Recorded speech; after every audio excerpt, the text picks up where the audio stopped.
Hello guys, good evening to all of you. This is your host and your English का दोस्त के चंद्रा। तो स्वागत है आज के इस वीडियो में, मेरे सेकंड वीडियो में, जो कि फर्स्ट वाले वीडियो से थोड़ा सा भिन्न है, जबकि है सेम चैप्टर। यानी कि जो हम लोग पिछले वीडियो में क्या पढ़ा था, वर्ब के बारे में पढ़ा था, उसके डेफिनेशन को पढ़ा था, उसके फिर एग्जाम्पल को देखा था हमने, और साथ ही साथ मेन वर्ब और एक्सुलरी वर्ब जो उसके काइंड से उसको देखा था हमने। ठीक है, तो आज हम लोग चलते हैं इसके अगले पार्ट को देखते हैं। इसमें हम लोग आज बात करेंगे finite and non finite verbs की। ठीक है, आज हम लोग finite and non finite verbs को देखेंगे। कोई दिक्कत? तो बात करते हैं कि फाइनाइट वर्ब होता क्या है। ठीक है, देखिए फाइनाइट वर्ब को पहले डिफाइन कर लेते हैं हम लोग। फाइनाइट वर्ब क्या है? Finite verb, a verb that changes its form according to subject and tense of its own is called a finite verb. ठीक है, क्या कर रहा है? कह रहा है कि एक ऐसा वर्ब जो अपने रूप को बदलता है, एक ऐसा वर्ब जो अपने फॉर्म को बदलता है, किसके अनुसार? सब्जेक्ट और टेंस के अनुसार, तब ये ऐसा वर्ब कहलाता है फाइनाइट वर्ब। जैसे हम लोग एक एग्जांपल लेते हैं, चलिए कैसे हम लोग डिफाइन करेंगे इसको, कैसे हम लोग उसको जाने कौन सा फॉर्म, कौन सा वर्ब किस तरह से अपने फॉर्म को बदलता है। ठीक है, हम एग्जाम्पल लेते हैं एक, ही वांट्स टू गो, फिर he wanted to go, और थर्ड सेंटेंस लेते हैं I wanted to go। देखिए यहाँ पे ये हमने 3 सेंटेंसेस लिए, ठीक है ना। अब इन तीनों सेंटेंसेस में ध्यान हमको ये देना है कि देखिए हर एक सेंटेंस में 2-2 वर्ब्स हैं। जैसे कि यहाँ पे wants है, इसके बाद यहाँ to go है, दूसरे वाले सेंटेंस में wanted है और टू गो है, फिर तीसरे वाले सेंटेंसेस में, सॉरी इसको हम लोग इसको ले जाते हैं प्रेजेंट इंडेफिनिट में, तीसरे वाले सेंटेंस में वांट है और देन टू गो है। ठीक है ना। अब इसमें हम ये ध्यान देते हैं कि इसमें कौन सा ऐसा वर्ब है जिसका रूप बदल रहा है। तो यहां तो हम देख रहे हैं कि टू गो, यानी कि जो गो का है जो रूप है वो तीनों में टू गो और टू गो तीनों में सेम है। ठीक है ना, इसमें कहीं कोई दिक्कत नहीं है, यानी इसका रूप नहीं बदल रहा है। लेकिन बदल किसका रहा है रूप? वांट्स का। यहाँ वांट्स यानी वांट का रूप है, इसमें वांट्स है, इसमें वांटेड है और इसमें वांट है। यानी कहने का मतलब ये है कि इसमें ये जो वांट्स लगा हुआ, यानी इसका मतलब ये हुआ कि ये प्रेजेंट इंडेफिनिट टेंस का सेंटेंस है, और इसका जो सब्जेक्ट है वो थर्ड पर्सन सिंगुलर नंबर का, यानी ही जो इसका सब्जेक्ट है ये थर्ड पर्सन सिंगुलर नंबर का सब्जेक्ट है। इसलिए ये प्रेजेंट इंडेफिनिट के फॉर्म में होने के चलते इसका वर्ब का एस या ईएस फॉर्म इसके साथ आया, तो हमने ही के साथ वांट्स लगाया। ठीक है ना। फिर यहां देखिए ये सेकंड वाले सेंटेंस में ही वांटेड टू गो, यानी कि ये यहां पे देखिए वांटेड दिया हुआ, यानी कि वर्ब का सेकंड फॉर्म, यानी पास्ट इंडेफिनिट फॉर्म में है, जबकि यहां सब्जेक्ट दोनों का सेम है, ही यहां पर भी है और ही यहां पर भी है, लेकिन यहां पर वांट्स लिखा हुआ है क्योंकि ये प्रेजेंट इंडेफिनिट टेंस को के अनुसार है ये सेंटेंस, और ये जो सेंटेंस है आपका पास्ट इंडेफिनिट टेंस के अनुसार है, इसलिए ही के साथ वांटेड हमने लगाया सेकंड फॉर्म वर्ब का। अब थर्ड वाला सेंटेंस पे ध्यान देते हैं, इसमें वांट लिखा हुआ है, यानी कि आई वांट टू गो। इसमें क्या है? वांट भी जो है, अगर ये हमको ये सेंटेंस जो है आपको प्रेजेंट इंडेफिनिट टेंस को फॉलो कर रहा है, और यहाँ पे चूंकि third person sorry first person, ठीक है ना, सिंगुलर नंबर का सब्जेक्ट है, इस वजह से यहाँ पे हमने वांट यहाँ पे लगाया। क्लियर है? तो अब हम लोगों ने देखा यहाँ पे कि ये इसमें इन तीनों सेंटेंसेस में वांट जो है ऐसा वर्ब है जो कि अपने रूप को बदल रहा है सब्जेक्ट और टेंस के अनुसार। क्लियर है? तो यहां पे ये हमारा वांट्स, वांटेड और वांट, ये तीनों क्या हो गए? Finite verb. क्लियर है? अब हम बात करते हैं नॉन फाइनाइट वर्ब की। कोई डाउट? चलिए एक एग्जांपल और इसमें ले लेते हैं हम लोग, एक एग्जांपल और लेते हैं हम लोग। ये तो फर्स्ट वाले के अनुसार था, अब सेकंड वाले में हम लेते हैं। जैसे मान लीजिए आई लाइक प्लेइंग क्रिकेट, ठीक है ना। I liked playing cricket, then she likes playing cricket. चलिए ये तीनों सेंटेंसेस जो है मिलते जुलते हुए हैं। यहां पे देखिए इन दोनों में सब्जेक्ट सेम है, लेकिन यहां पे वर्ब चेंज हुआ है, ठीक है ना, लाइक और लाइक्ड, ठीक है ना। यहाँ पे दोनों का ये प्रेजेंट इंडेफिनिट टेंस का सेंटेंस है, इस वजह से जो है यहाँ पे लाइक्ड हमने लिखा। यहाँ पे पास्ट इंडेफिनिट टेंस का सेंटेंस है, जबकि सब्जेक्ट दोनों का सेम है, तो यहाँ पे लाइक्ड लिखा गया, ठीक है ना, सेकंड फॉर्म लिखा गया। यहाँ पे फिर ये प्रेजेंट इंडेफिनिट क्या हो गया, प्रेजेंट इंडेफिनिट, ठीक है ना। तो इसमें थर्ड पर्सन सिंगुलर नंबर का सब्जेक्ट होने की वजह से हमारा जो वर्ब हुआ वो होगा लाइक्स, ठीक है ना। तो यहाँ पे लाइक, लाइक्ड और लाइक्स ये तीनों जो हो गए आपके क्या हो गए, ये तीनों आपके फाइनाइट वर्ब हो गए। क्लियर है। जैसे यहाँ पे हमारा था ये प्रेजेंट इंडेफिनिट टेंस का सेंटेंस, कोई डाउट। और देन सेकंड वाले सेंटेंस को पास्ट इंडेफिनिट में लिखा गया है, ठीक है ना।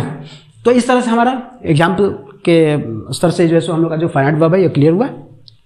अब आगे बढ़ेंगे, हम लोग आगे बात करेंगे नॉन फाइनाइट वर्ब की। तब तक इसको इरेज करते हैं।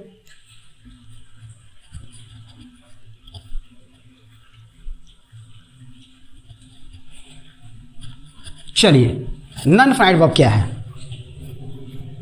अब नॉन फाइनाइट वर्ब की बात करते हैं हम लोग। तो नॉन फाइनाइट वर्ब में क्या होता है कि इसमें ठीक इसका उल्टा यानी फाइनाइट वर्ब का उल्टा होता है, ठीक है ना। देखते हैं हम लोग क्या आता है इसका नॉन फाइनाइट वर्ब, यानी a verb that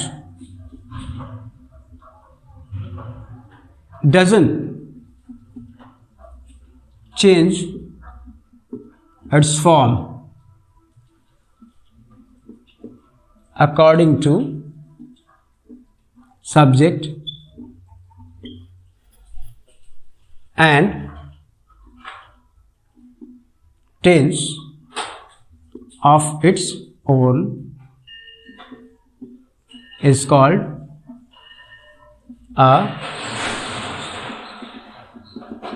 non finite verb, ठीक है। कोई डाउट। तो एक ऐसा इसमें देखिए नॉन फाइनाइट वर्ब में क्या कह रहा है कि a verb that does not change it's form, एक ऐसा वर्ब जो अपने रूप को नहीं बदलता है according to subject and tense of its own, यानी इसका जो अपना सब्जेक्ट होता है या फिर जो टेंस होता है उसके अनुसार अपने रूप को अगर नहीं बदलता है तो वो कहलाता है हम लोग का नॉन फाइनाइट वर्ब, ठीक है ना। जैसे वही एग्जाम्पल जो सेम एग्जाम्पल जो हमने लिया था फाइनाइट वर्ब में, उसी एग्जाम्पल को हम ले रहे हैं यहाँ पे, ठीक है ना। यहाँ देखिए ही फर्स्ट सेंटेंस था he likes, sorry he wants to go, he wanted to go and I want to go, यही था ना सेंटेंस आपका। तो इसमें जो है हम देखते हैं कि इन तीनों सेंटेंसेस में देखिए कि कौन सा ऐसा वर्ब है जिसका रूप नहीं बदल रहा है, चाहे वो सब्जेक्ट बदले या नहीं बदले, टेंस बदले या नहीं बदले, लेकिन उसके इसके ऊपर कोई फर्क ही नहीं पड़ता है। और वैसे वर्ब इसमें कौन है तीनों सेंटेंसेस में, to go then to go, इनका रूप नहीं बदल रहा है, नहीं बदल रहा है। चलिए एक और एग्जाम्पल, जैसे जो सेकंड वाला एग्जाम्पल जो मैंने लिया था, I like playing cricket, second sentence था I liked playing cricket, then she likes playing cricket. यहां देखते हैं हम लोग ठीक वही सेंटेंस, सेम सेंटेंसेस है, लेकिन यहां भी देखिए यहां कौन सा ऐसा वर्ब है जिसका रूप नहीं बदल रहा है, प्लेइंग का, ठीक है ना। यानी तीनों सेंटेंसेस में प्लेइंग जो है सेम है, ठीक है ना। यानी तीनों में ये इनका रूप नहीं बदल रहा है, चाहे ये सेट सब्जेक्ट बदले या नहीं बदले, टेंस बदले या नहीं बदले। देखिए इनका भी टेंस, इनका ये प्रेजेंट इंडेफिनिट टेंस का है, लेकिन यहाँ पे प्लेइंग का रूप नहीं चेंज हो रहा है। ये पास्ट इंडेफिनिट का है फिर भी प्लेइंग सेम है। यहाँ भी देखिए प्रेजेंट इंडेफिनिट का है लेकिन ये third person singular number subject के साथ आया हुआ है, फिर भी ये प्लेइंग में कोई चेंजिंग नहीं हुई है। ठीक है ना। तो ये रहा finites and non finites verbs के काइंड्स और इसके एग्जाम्पल। क्लियर है। अब हम बात करते हैं आगे इनके, अब बात करते हैं कि फाइनाइट वर्ब के क्या बोलते हैं काइंड्स के बारे में और नॉन फाइनाइट्स के काइंड्स के बारे में बात करते हैं। ठीक है ना। तो देखिए ऐसे फाइनाइट वर्ब के काइंड्स जो है वो कॉमनली जो है सो मेन वर्ब को हम लोग यूज करते हैं उसमें। ठीक है ना। फिर और जो जैसे जो आपके मॉडल्स वगैरह जो यूज करते हैं हम लोग फाइनाइट वर्ब के अंतर्गत यूज करते हैं। क्लियर है। लेकिन नॉन फाइनाइट के अंतर्गत क्या होता है कि ये इसको हम लोग डिफाइन करते हैं, इसको जो है सो अलग अलग पार्ट में देखते हैं हम लोग। अभी इसको पढ़ लेते हैं तत्काल। ठीक है। ठीक है, चलिए इसमें इंक डालिए।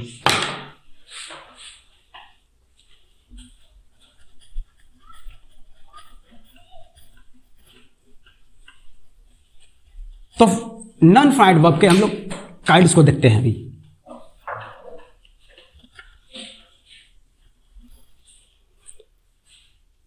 तो देखिए नॉन फाइनाइट वर्ब्स के 3 काइंड्स हैं। ठीक है। इनको 3 भागों में डिवाइड किया गया है। पहला है आपका जीरंट, दूसरा है इन्फिनेटिव और तीसरा है पार्टिसिपल। ठीक है ना। जी इस तरह से इनके 3 काइंड्स हैं।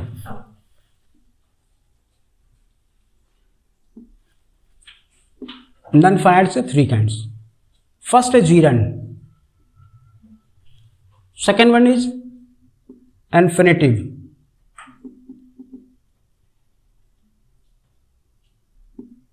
And third one is participle.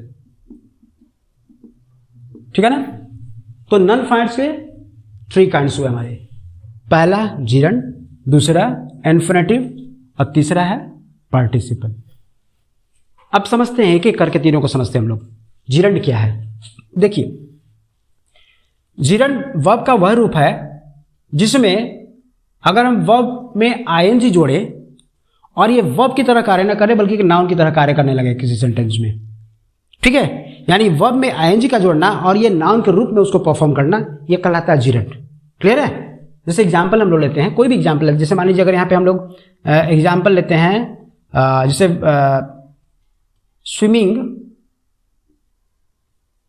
चलिए यहां पे हम देखते हैं स्विम। सबसे पहले हम करते हैं यहां पे स्विम इज एन एक्सरसाइज। अब जरा ध्यान दीजिए यहां पे ये कह रहा है कि वर्ब में आईएनजी लगाइए। ठीक है ना। क्योंकि जीरंट को हमको देखना है। तो जीरंट में क्या होता है कि वर्ब में जब हम आईएनजी लगाते हैं और ये एक नाउन की तरह कार्य करने लगता है, वर्ब की तरह कार्य नहीं करेगा। ठीक है। तो हम यहाँ पे वर्ब में आईएनजी लगाते हैं, चूंकि आईएनजी लगाएंगे तो यहाँ पे एम हो जाएगा और आईएनजी हो जाएगा। समझिए। तो यहाँ पे क्या हुआ, स्विमिंग इज एन एक्सरसाइज। अब ध्यान देने वाली बात यह है कि किसी भी सेंटेंस का जो हम लोग का पैटर्न होता है इंग्लिश में, जो स्ट्रक्चर होता है वो क्या होता है, सब्जेक्ट प्लस वर्ब और तब ऑब्जेक्ट होता है। तो ऐसे समझिए, चूंकि यहां पे हम देख रहे हैं कि ये जो अगर हम स्विम लिख रहे थे तो सिर्फ स्विम लिखना है, इसका मतलब स्विम क्या है, स्विम मींस तैरना। ठीक है ना। यानी वर्ब है केवल, जबकि हमको वर्ब के रूप में नहीं, यानी ये वर्ब प्लस आईएनजी लगाए और ये नाउन के रूप में काम में आना चाहिए। क्लियर है। यानी नाउन का फंक्शन करना चाहिए, तब जाकर के यहाँ पे ये जीरंट के रूप में काम करेगा। तो चूंकि यहाँ पे स्विम, अगर हम स्विम लिखते हैं कि स्विम इज एन एक्सरसाइज, तो स्विम क्या है, वर्ब है। जबकि अगर वर्ब देखा जाए तो अगर सिर्फ वर्ब पहले आ जाए तो क्या ये स्ट्रक्चर सही होगा, कॉमनली हम लोग का सही नहीं होगा, गलत होगा। ठीक है ना। इसलिए यहाँ पे स्विम कोई मतलब इसका मीनिंग नहीं आ पा रहा है। क्लियर है। इसलिए हमने यहाँ पे लगा, चूंकि हमको सब्जेक्ट के रूप में यहाँ के इसको लेना है। कोई भी जीरंट होता है वो सब्जेक्ट के रूप में काम करेगा या ऑब्जेक्ट के स्थान पे आएगा। ठीक है ना। या फिर किसी वर्ब के कंप्लीमेंट के रूप में आएगा। क्लियर है। तो हमको ये चीज ध्यान देना कि जो हम यहाँ पे यूज कर रहे हैं तो ये सब्जेक्ट के रूप में इसको आना चाहिए। तो स्विम तो कोई सब्जेक्ट नहीं होता है, स्विम तो वर्ब होता है। लेकिन स्विमिंग क्या है, जब वर्ब में आईएनजी जोड़े और ये नाउन के रूप में काम करता है तो भाई जाहिर सी बात है कि नाउन को, यानी सब्जेक्ट क्या होता है, कोई नाउन होगा, नाउन फ्रेज होगा या फिर कोई प्रोनाउन होता है। तो हम यहाँ देख रहे हैं कि स्विम में आईएनजी, स्विम में अगर आईएनजी जोड़ते हैं, ठीक है ना, और ये क्या करने लगता है, एक सब्जेक्ट का काम करने लगता है क्योंकि नाउन के रूप में हो गया। ठीक है। और कोई भी सब्जेक्ट को या तो नाउन होगा, नाउन फ्रेज होगा या फिर प्रोनाउन होगा। क्लियर है। तो हम देखते हैं यहाँ पे स्विमिंग इज एन एक्सरसाइज। तो यहाँ पे ये स्विमिंग जो है आपका जीरंट हो गया। एक और लेते हैं walking is a good habit. ठीक है ना, देखिए यहां पे फिर ये सब्जेक्ट ग्रुप में आया, वॉक, वॉक नहीं वॉकिंग, वर्ब में आईएनजी, वॉक में आईएनजी लग गया, लेकिन ये नाउन के जगह पे आया, नाउन के रूप में काम करने लगा, इसलिए ये सब्जेक्ट इसकी सेंटेंस का सब्जेक्ट हो गया। क्लियर है? तो एक और देखते हैं हम लोग, जैसे आई लाइक रीडिंग। क्लियर है? चलिए आई लाइक रीडिंग करते हैं हम लोग, बस इसी सेंटेंस को लेते हैं, आई लाइक रीडिंग। अब यहां देखिए ये सब्जेक्ट हो गया आई आपका, लाइक आपका वर्ब हो गया, लेकिन वर्ब के बाद क्या आता है भाई, वर्ब के बाद ऑब्जेक्ट आता है ना, तो यहां ऑब्जेक्ट के रूप में काम करने लगा। ठीक है, तो ये अब आई लाइक क्या, व्हाट, यानी ऑब्जेक्ट पूछ रहा ना क्या, तो ऑब्जेक्ट में क्या होता है, जैसे जिस तरह से सब्जेक्ट में होता है आपका सब्जेक्ट के रूप में नाउन होगा, नाउन फ्रेज होगा या फिर प्रोनाउन होगा, उसी तरह से यहां भी होता है, ऑब्जेक्ट के रूप में भी कोई नाउन होता है, नाउन फ्रेज होता है या फिर कोई प्रोनाउन होता है। तो यहां देखिए ये रीडिंग जो है आपका एक नाउन के रूप में आ गया। ठीक है ना, चूंकि ये ऑब्जेक्ट है तो इसे नाउन, इसलिए ये इसको हम लोग क्या बोलेंगे, जिरंड बोलेंगे। कोई डाउट? अब ये बात करते हैं, ये तो जिरंड हो गया। ठीक है, अब हम लोग बात करते हैं इन्फिनिटिव की। ठीक है, तो इन्फिनिटिव देखिए हमारा दो तरह का होता है, इन्फिनिटिव भी यहां देखते हैं हम लोग दो तरह का होता है। पहला होता है फुल इन्फिनिटिव, फुल इन्फिनिटिव। ठीक है ना, या हम लोग इसको बोलते हैं इन्फिनिटिव विथ टू। पहला यानी इन्फिनिटिव का पहला पार्ट जो है वो है फुल इन्फिनिटिव का, यानी कि इसको हम लोग इन्फिनिटिव विथ टू बोलते हैं, और जो दूसरा पार्ट है इसका वो है बेयर इन्फिनिटिव, बेयर इन्फिनिटिव। ठीक है ना, अब ये बेयर इन्फिनिटिव या इसको हम लोग इन्फिनिटिव विदाउट टू के नाम से भी जानते हैं, इन्फिनिटिव विदाउट टू। ठीक है ना, इस तरह से इन्फिनिटिव भी हमारे दो तरह का होगा। अब ये क्या है, देखिए इन्फिनिटिव विथ टू क्या है, कुछ नहीं, बहुत आसान है, टू के बाद वर्ब का आना, टू के बाद वर्ब का फर्स्ट फॉर्म, जो मेन वर्ब का जो फॉर्म होता है, तो टू के बाद अगर मेन वर्ब का फर्स्ट फॉर्म आता है तो समझिए ये फुल इन्फिनिटिव है, यानी आपका इन्फिनिटिव विथ टू है। और अगर इन्फिनिटिव यानी टू के विदाउट यानी टू नहीं हो, केवल वर्ब का फर्स्ट फॉर्म हो, ठीक है ना, अगर वर्ब का मेन वर्ब का फर्स्ट फॉर्म हो तो वो होता है हम लोग का वेयर इन्फिनिटिव। क्लियर है? जैसे एग्जांपल लेते हैं हम लोग, टू रीड। ठीक है ना, जैसे यहां पे समझिए, चलिए हम एक सेंटेंस लेते हैं, एक सेंटेंस लेते हैं, जैसे मैंने दिया था उसमें ही लाइक्स टू गो, मैंने सेंटेंस दिया था ना, ही लाइक्स टू गो, तो यहाँ पे टू गो जो है आपका ये इन्फिनिटिव है, और फुल इन्फिनिटिव इसको कहेंगे हम लोग, क्योंकि इन्फिनिटिव विथ टू, इसको इन्फिनिटिव विथ टू बोलेंगे, क्योंकि टू के बाद V1, समझिए टू के बाद V1, तो ये जो हम लोग का इन्फिनिटिव फॉर्म हो गया, फुल इन्फिनिटिव इसको बोलेंगे हम लोग, या इन्फिनिटिव विथ टू बोलेंगे। ठीक है ना, अब लिखते हैं एक और, शी वांट्स टू प्ले। देखिए यहाँ पे शी वांट्स टू प्ले, अब यहाँ पे क्या है, टू प्ले, ये आपका क्या है, क्योंकि टू के बाद V1 का आना, टू के बाद वर्ब का आना, यानी ये जो है आपका इन्फिनिटिव विथ टू या फिर फुल इन्फिनिटिव कहला जाएगा। अब आगे ये जो है आपका बेयर इन्फिनिटिव, इसमें क्या है, इन्फिनिटिव बिना टू के आएगा। ठीक है ना, तो इसमें कॉमनली जो है बेयर इन्फिनिटिव में हम लोग क्या देखते हैं कि मॉडल्स वगैरह का यूज किया जाता है, जैसे can, could, will, would, shall, should, may, might. ठीक है ना, need, dare, use to, ought to, इन सब का यूज किया जाता है, और इनके साथ जो है सो हमेशा, जैसे मान लीजिए आई कैन डू इट करते हैं, न कि I can to do it. ठीक है ना, तो जब भी होगा, एग्जाम्पल लेते हैं हम लोग, आई कैन डू इट।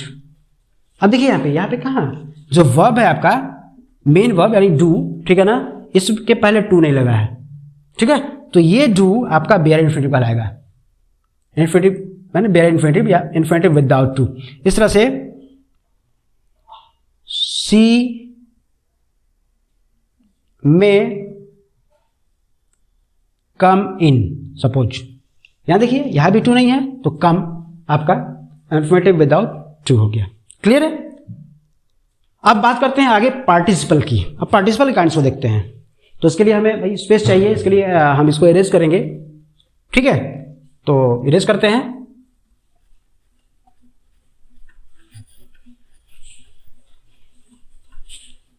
चलिए इसमें देख लेते, थोड़ा सा इसको ऐसे कर देते हैं, कुछ भी करना है। इसमें क्या था, दो ऐसे, पहला था फुल इन्फिनेटिव, ठीक है ना, इन्फिनेटिव, और दूसरा था बेयर इन्फिनेटिव, ठीक है ना।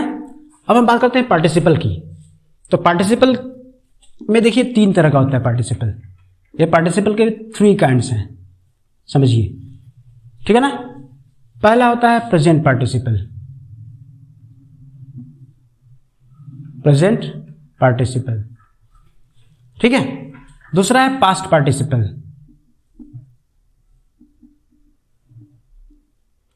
और तीसरा है परफेक्ट पार्टिसिपल।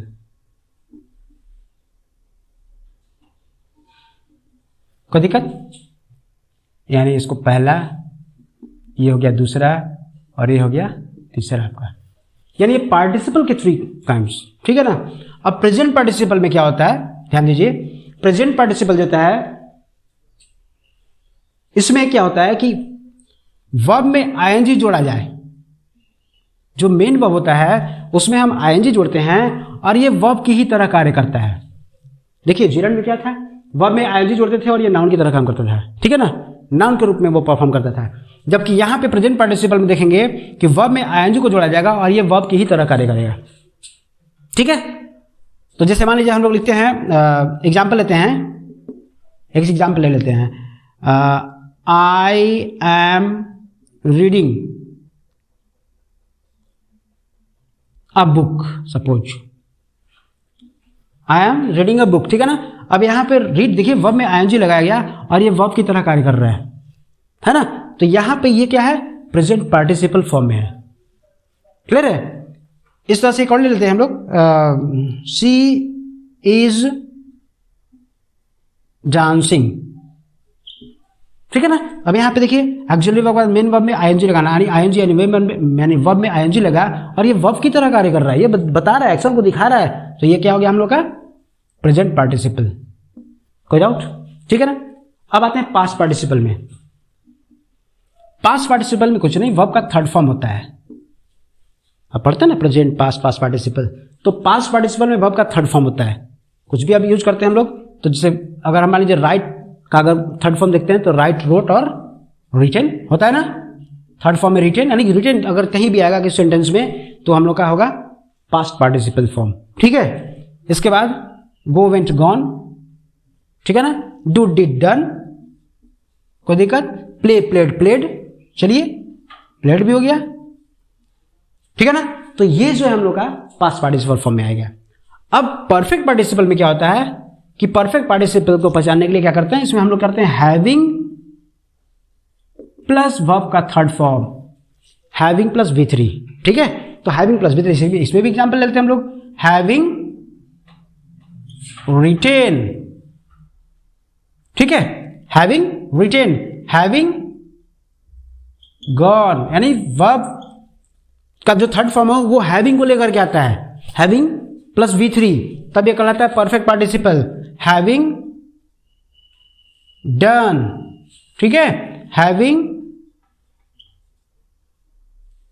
इटेन।